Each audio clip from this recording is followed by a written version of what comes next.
o Calvary sang akim nei tange akai thina o Calvary sang athisan alonge cross chung a chung eila do tai son se ki ma o Calvary ki da Christa tisan alona o Calvary tu apakai ki ding ati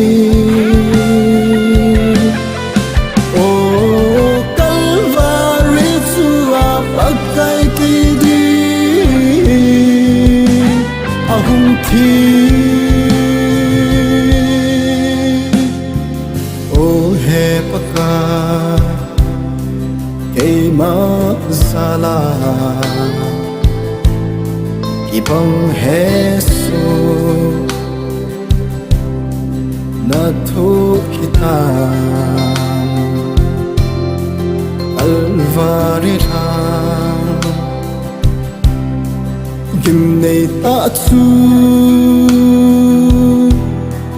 Hanoi chon se na pun na zon ta o Calvary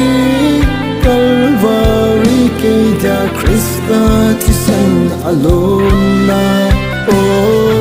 Calvary tua pakai ke din ati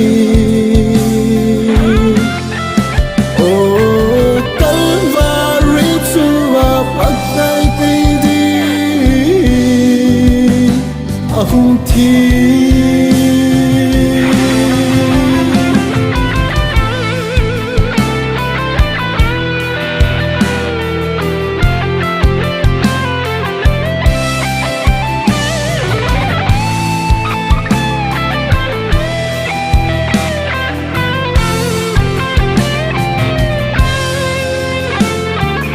som ho chim su in mu a chim tai ki chung atan tai andam pu chu ko in on sa la ya san ta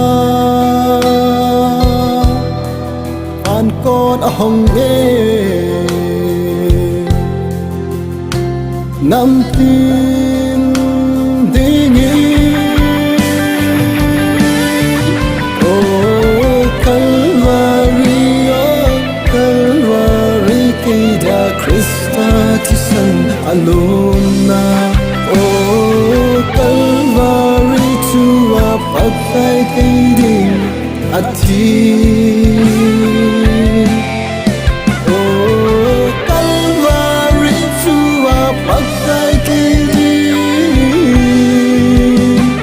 hung thi